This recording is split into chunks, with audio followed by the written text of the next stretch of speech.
Vous regardez toujours Niwa Soir sur Niwa d'Info. Merci de nous rejoindre pour le plateau de l'invité. Le Togo a cédé à la souveraineté internationale le 27 avril 1960, en 63 ans d'indépendance. Quel bilan peut-on faire du chemin parcouru au plan politique, économique ou encore social? Pour aborder la question, nous recevons docteur Alourou Maman. Bonsoir et bienvenue. Bonsoir.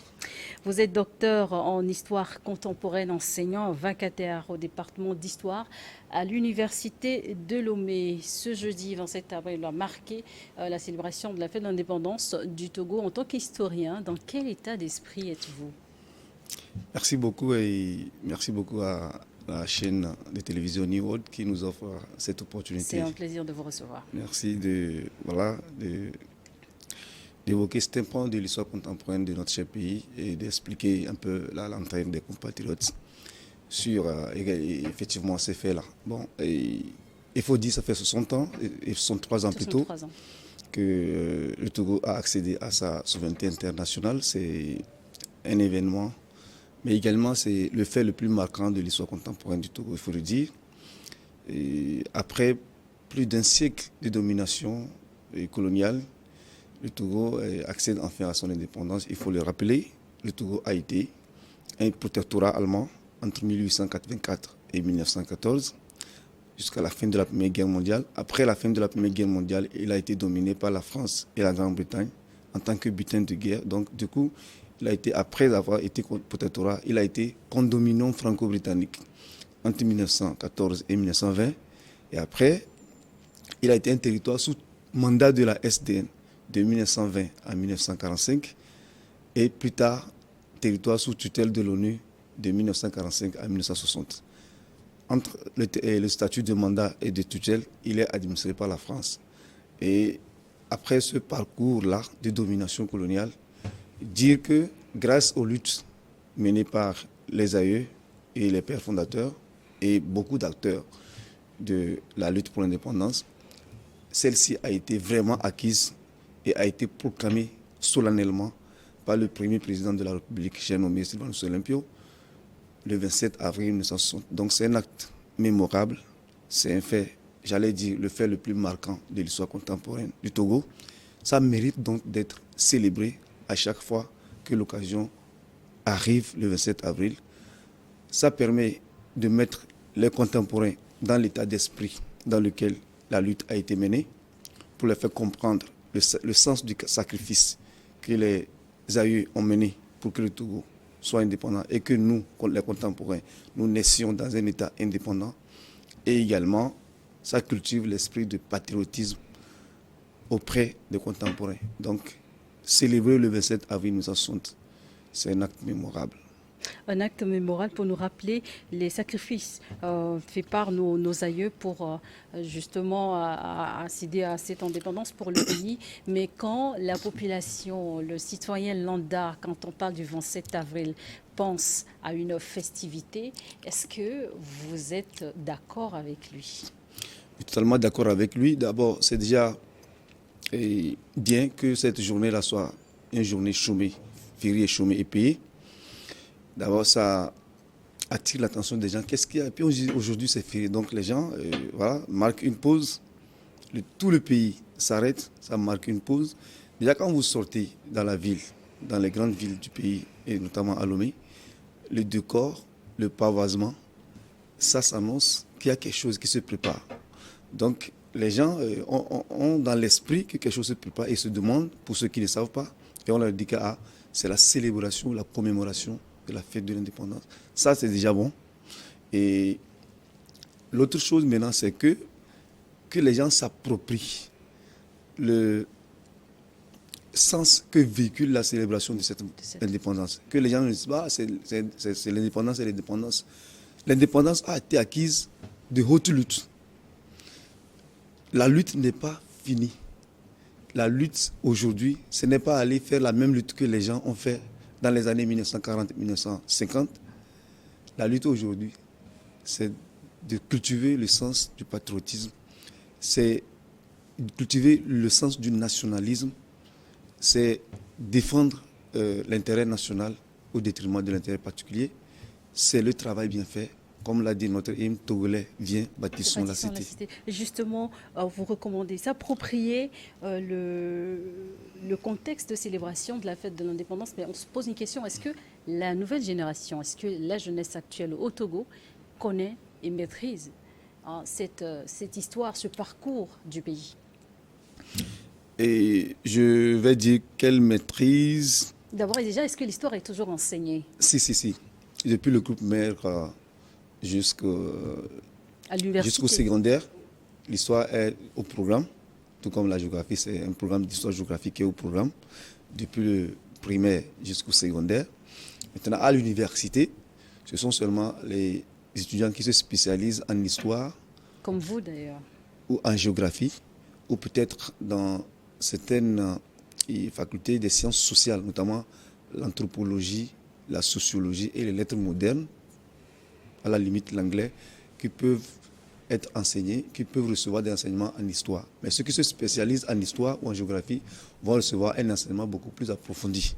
Voilà, donc, et pas plus qu'il n'y a pas longtemps, le département d'histoire, j'allais dire l'association des historiens et archéologues du Togo, dont je suis le trésorier général, a élaboré un manuel d'histoire destiné à l'enseignement de l'histoire au primaire et au secondaire. Pour faciliter l'accès. Voilà, pour faciliter l'accès et pour mettre à la disposition des enseignants des documents didactiques appropriés conformément au programme d'enseignement de l'histoire.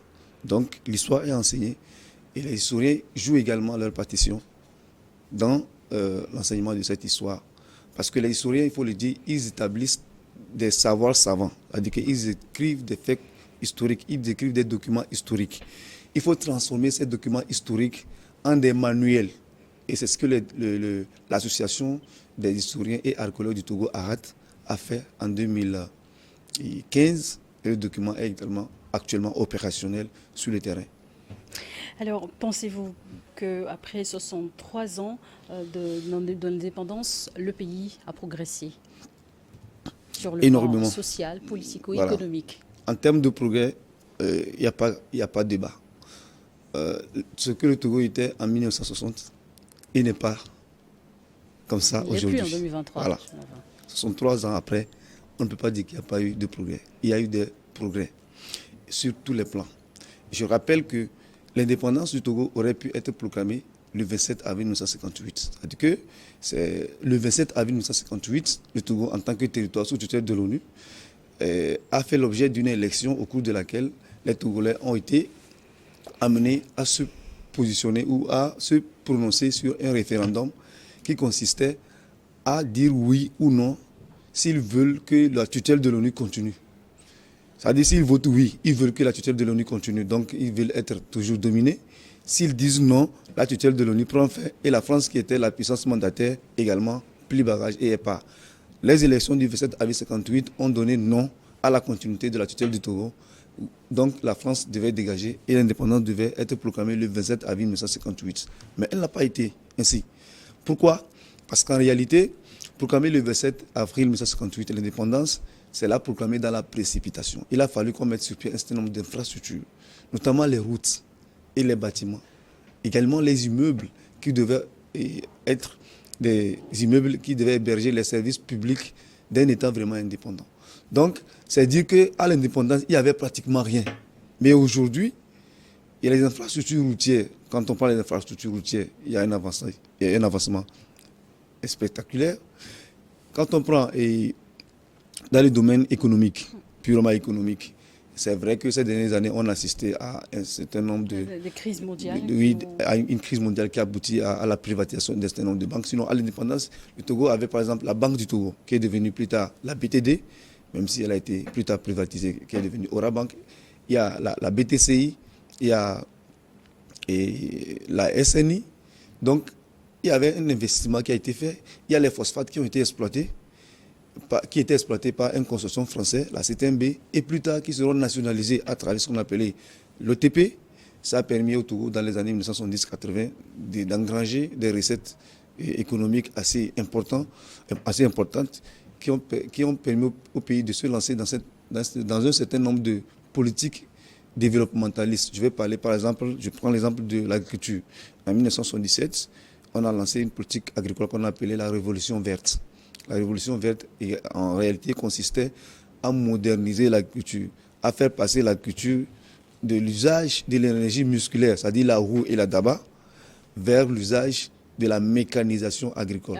La seule façon pour permettre au pays de produire assez pour nourrir la population, ce qu'on a appelé l'autosuffisance alimentaire, justement, voilà, et dégager voilà, les excédents qui pourront être vendus. Une fois que les excédents sont vendus, ça nous permet d'acheter ce que nous, notre pays ne nous permet pas de produire. En réalité, quand on parle de la sécurité alimentaire ne voudrait pas dire que vous allez produire tout ce dont vous avez besoin. Vous ne pouvez pas produire tout ce dont la population a besoin. Vous allez produire tout ce dont votre sol vous permet de produire et vous allez vendre le surplus et acheter ce que votre sol ne vous permet pas de produire. On ne produit pas de blé en Afrique, du moins en Afrique subsaharienne. On produit à base de blé. Voilà. Vous faites bien de rappeler, la restructuration du secteur agricole est une priorité des autorités togolaises. En témoignent les forats du FOPAT qui viennent donc de s'achever avec l'étape de l'ACARA. Face aux enjeux politico-économiques dans le monde, les mouvements, les mutations, les grands mouvements, les pays africains, des ressortissants, en tout cas des Africains, pensent encore que leur pays peine toujours à s'approprier cette vraie souveraineté, plus de 60 ans après l'indépendance. Mais qu'est-ce qui explique cet état d'esprit chez les Africains? Voilà, donc d'entrée de jeu, je dis que je suis parfaitement d'accord avec cet état d'esprit qui fait que certains Africains estiment que les pays africains n'ont vraiment pas leur indépendance et que c'est les grandes puissances qui tirent les ficelles de loin. C'est normal.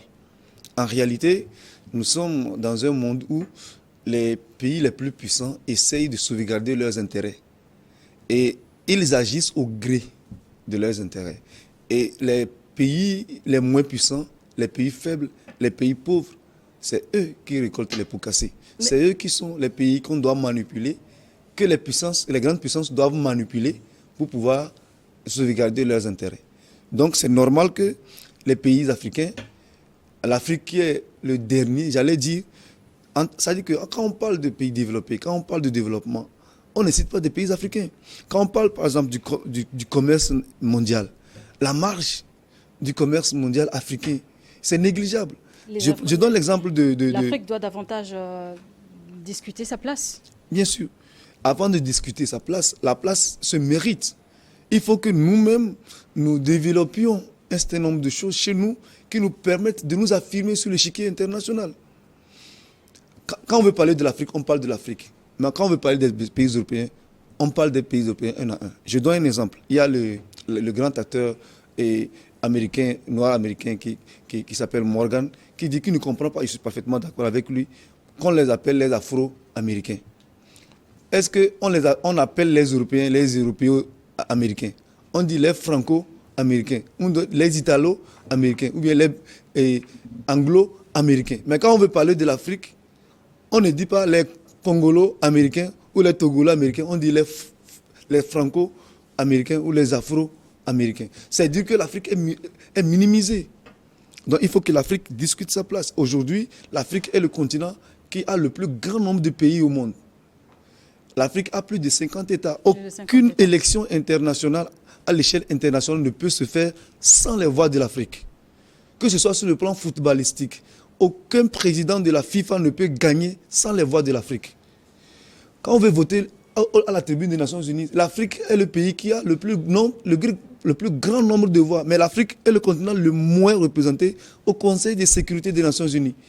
Les pays qui prennent les grandes décisions au monde, en fait, le monde est dans les mains des 5 pays. Que faire? Comment changer la tendance selon vous? L'Afrique doit mériter sa place.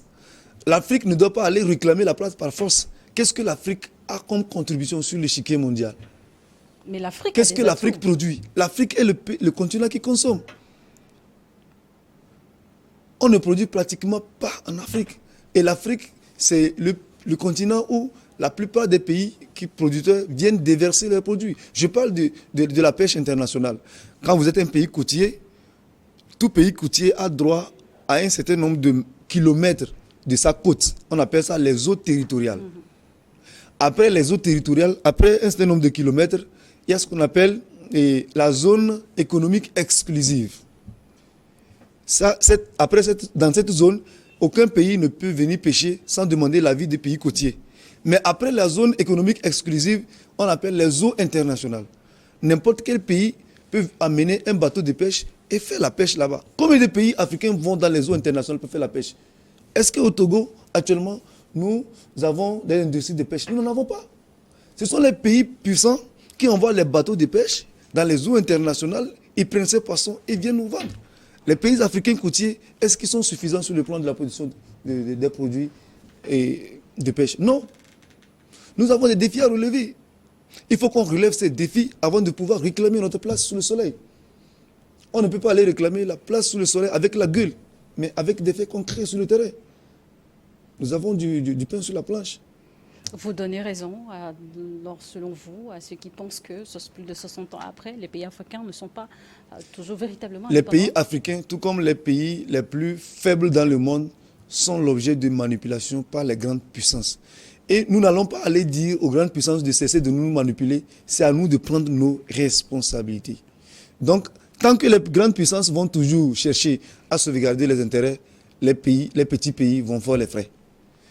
Et j'appelle petits pays, pas les pays qui ont les surfaces les plus coincées, les superficies les plus faibles, mais les pays qui arrivent à s'affirmer sur la base de leur puissance économique, politique, peut-être militaire. Et regardez le cas d'Israël. L'Israël, c'est un pays minuscule. Mais aujourd'hui, quand on veut citer des pays, les pays puissants qui sauvegardent leurs intérêts dans le monde, l'Israël en fait partie. L'Israël en fait partie. 63 ans d'indépendance, le Togo, ce 27 avril, va marquer donc cette célébration. Sur le plan politique, le processus de décentralisation a été enclenché depuis 2019. Est-ce qu'il était temps qu'on aille à la décentralisation pour ainsi permettre de favoriser le développement à la base? Oui, bien évidemment. Et il faut dire que depuis 2017, le processus de la décentralisation a commencé avec la communalisation. Et ce n'est pas un fait nouveau en fait. La décentralisation existait au Togo depuis l'indépendance. Il faut dire qu'elle a été à un moment donné stoppée. Et on a assisté à ce qu'on a appelé les délégations spéciales. On nommait des présidents des délégations spéciales à la place des maires. Mais depuis l'année 2017, la communalisation a été déclenchée dans le sens justement de la mise en marche du processus de décentralisation. Le processus de décentralisation, c'est une branche de la démocratie qui consiste à donner plus de responsabilités en termes de gestion aux populations locales pour qu'elles prennent en charge un certain nombre de choses. Donc, la communalisation aujourd'hui, c'est chose faite. Aujourd'hui, nous allons vers les régionales. Nous aurons des conseillers régionaux qui vont être en réalité des relais d'un certain nombre de politiques centrales au niveau régional. C'est un peu ça. Alors, quels sont, selon vous, les atouts qui s'offrent aujourd'hui au Togo pour améliorer ces progrès davantage dans tous les domaines? Je prends par exemple tous les domaines. Donc, on commence par le domaine économique. Nous avons beaucoup d'atouts. Notre atout premier, c'est les phosphates. Dieu nous a bénis qu'on a les phosphates qu'on est en train d'exploiter depuis le port colonial et qui continue par exploiter. Nous avons des atouts également sur le plan du développement agricole. Nous avons des terres cultivables qui sont estimées à plus de 6,3 millions d'hectares. Et nous n'avons qu'à moderniser les pratiques agricoles pour essayer d'être autosuffisants sur un certain nombre de produits agricoles dont notre sol nous permet de produire et se lancer dans la politique des avantages comparatifs qui vont nous amener à dégager les surplus qui seront vendus avec ce que les recettes des produits vendus, on pourra acheter ce que nous ne pouvons pas produire chez nous, notamment le blé et autres. Quand on prend également sur le plan, et j'ai parlé des phosphates sur le plan industriel, sur le plan industriel également, il y a le développement d'un certain nombre d'entreprises. Ce n'est pas forcément, on n'a pas besoin forcément de disposer d'un certain nombre de gisements pour développer un certain nombre d'entreprises. Aujourd'hui, quand nous voyons l'armature industrielle du Togo, et s'il vous arrive d'aller vers la zone projet, vous allez voir toute l'armature de l'industrie togolaise. C'est minuscule. Aujourd'hui, les pays européens, les pays occidentaux se sont développés sur la base de l'industrie. Si l'Afrique veut copier ce modèle, des initiatives si le Togo, nouvelles ont émergé. Nous avons la plateforme d'Aditi Copy aujourd'hui qui aussi abrite beaucoup d'usines de transformation. Voilà, j'allais en venir. Donc je disais que si aujourd'hui l'Afrique veut, et le pays africain, le Togo veut, se développer sur le modèle de l'industrie, alors on a intérêt à développer notre industrie, à développer de nouvelles stratégies industrielles, telles que vous le dites avec la plateforme industrielle d'Aticopé. Il y a, avant la plateforme industrielle d'Aticopé, il y a eu ce qu'on appelait la zone franche industrielle qui a été développée, qui a fait également sa part. Il y a des unités industrielles qu'on est en train de localiser, de l'ommer vers l'intérieur. Il ne faut pas oublier également qu'il y a certaines matières premières qui doivent venir du port. Et on ne saurait les installer loin du port si on veut vraiment minimiser le coût de production. Il y a également ce qu'on ne doit pas obliger et oublier, c'est la formation des techniciens. En réalité, l'Afrique, le Togo, donc le Togo fait partie de l'Afrique, souffre des manques de technologie. Souvent, nous disons que l'industrie africaine, elle est technologiquement bloquée et elle est technologiquement dépendante, financièrement bloquée et commercialement limitée. Elle est financièrement bloquée parce que ça manque de sous. La plupart des investissements sont étrangers. Donc, quand vous êtes soumis à des investissements étrangers, ils rapatrient souvent les bénéfices. Et le Togo n'est pas une exception. Le Togo ne peut pas s'échapper. Le Togo donc s'inscrit forcément dans ce schéma des pays africains. Elle est technologiquement dépendante parce que pour installer une usine, une industrie tout à l'heure, on ne fabrique pas de machines au Togo, on ne fabrique pas de machines en Afrique. On est obligé d'aller importer des machines en Europe et les techniciens qui doivent travailler sur ces machines doivent également être déplacés. Et quand vous voulez déplacer un technicien supérieur dans ce domaine-là, il va vous dire, bon, moi je suis anglais, je suis français, normalement je devais gagner un salaire de 3 000 € par mois. Si vous voulez m'amener en Afrique, alors vous devez m'ajouter les primes d'hôtel, primes de chaleur, primes de déplacement et tout. Ils vous facturent jusqu'à 4 à 5 000 € par mois et ils vous obligent à le loger peut-être à l'hôtel de février où une nuitée coûte à plus de 100 voire 200 000 par jour. Donc du coup, ils reviennent très cher à l'industrie que vous voulez développer. Et sur le plan commercial, nous avons un pouvoir d'achat faible. Dans la plupart des pays africains, nous avons des gens, des populations sans classe moyenne. La classe moyenne, c'est la population à un pouvoir d'achat élevé. Tant que le pouvoir d'achat n'est pas élevé, la consommation sera faible. Et quand la consommation est faible, le commerce est limité. Quand le commerce est limité, les investisseurs craignent. Ils ne peuvent pas mettre de l'argent et ne pas avoir de grandes consommations. Et donc, quand il n'y a pas de grands investissements, il y a une faible production. Quand il y a faible production, il y a la pauvreté dans le pays. Et quand vous êtes dans ce cercle-là, on appelle ça le cercle vicieux. Et donc, les pays africains, pour la plupart, s'inscrivent dans ce cercle vicieux. Les États, les gouvernements, oui, pour faire davantage à sortir les pays et les conduire vers un développement par la prise de mesures concrètes, mais quelle responsabilité des citoyens aux côtés des gouvernants?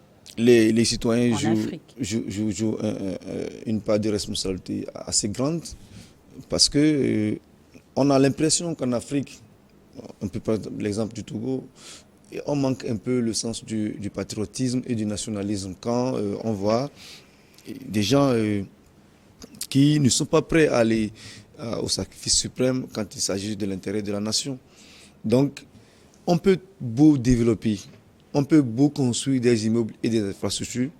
Si les gens pour qui on a construit ces infrastructures et ces immeubles n'en prennent pas conscience et n'en font pas siennes, ces infrastructures, elles sont vouées à l'échec. Donc, la population a sa part de responsabilité. C'est pourquoi, à l'époque du président Sylvain Olympio, il a instauré ce qu'on appelle le self-help.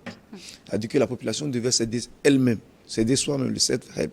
Quand on veut construire un ouvrage dans une localité, les populations de la localité sont obligées de venir prendre part à la construction de l'ouvrage en apportant leur contribution. On ne peut pas aller recruter les ouvriers pendant que les populations de la localité sont là. Donc, ils doivent venir jouer le rôle d'ouvriers. Si on a Exploiter la main-d'œuvre locale. la main-d'œuvre locale pour pouvoir réaliser l'ouvrage.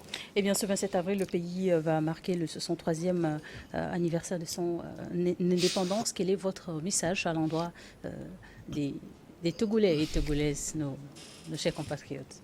Merci beaucoup. Et mon message à l'endroit des Togolais, c'est un message de patriotisme que je lance à l'ensemble des Togolais. Aujourd'hui, nous avons l'impression que quand on parle du pays, les gens, quand on parle de la chose publique, il y a un certain désintérêt.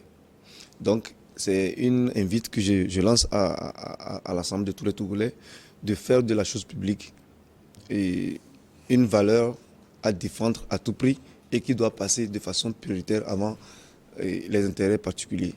Merci. J'appelle également les Togolais à un travail bien fait.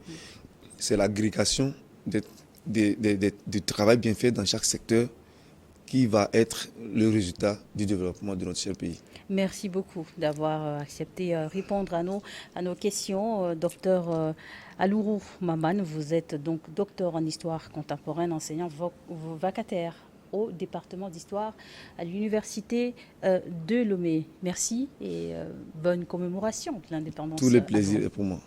Merci à vous également de nous avoir suivis. On marque une courte pause pour une nouvelle édition du journal.